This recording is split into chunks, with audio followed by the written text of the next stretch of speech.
how do you know what's happening in your world? The amount of information just a click away may be limitless, but the time and energy we have to absorb and evaluate it is not. All the information in the world won't be very useful unless you know how to read the news. To your grandparents, parents, or even older siblings, this idea would have sounded strange. Only a few decades ago, news was broad-based. Your choices were limited to a couple of general interest magazines and newspapers of record, and 3 or 4 TV networks, where trusted newscasters delivered the day's news at the same reliable time every evening. But the problems with this system soon became apparent as mass media spread. While it was known that authoritarian countries controlled and censored information, a series of scandals showed that democratic governments were also misleading the public, often with media cooperation. Revelations of covert wars, secret assassinations, and political corruption undermined public faith in official narratives presented by mainstream sources.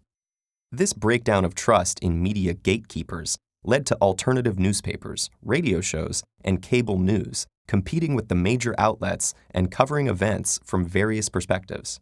More recently, the internet has multiplied the amount of information and viewpoints, with social media, blogs, and online video turning every citizen into a potential reporter.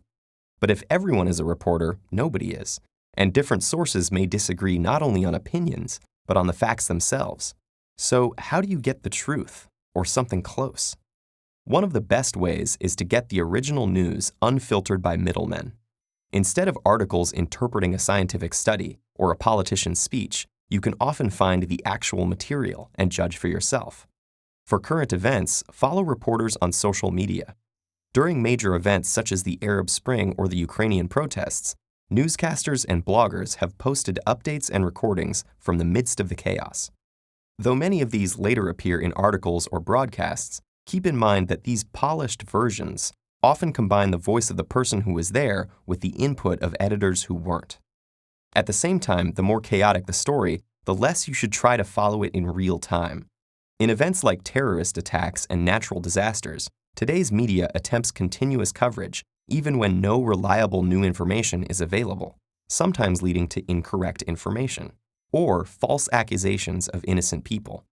It's easy to be anxious in such events, but try checking for the latest information at several points in the day rather than every few minutes, allowing time for complete details to emerge and false reports to be refuted. While good journalism aims for objectivity, media bias is often unavoidable. When you can't get the direct story, read coverage in multiple outlets, which employ different reporters and interview different experts. Tuning into various sources and noting the differences lets you put the pieces together for a more complete picture. It's also crucial to separate fact from opinion. Words like think, likely, or probably mean that the outlet is being careful, or worse, taking a guess. And watch out for reports that rely on anonymous sources.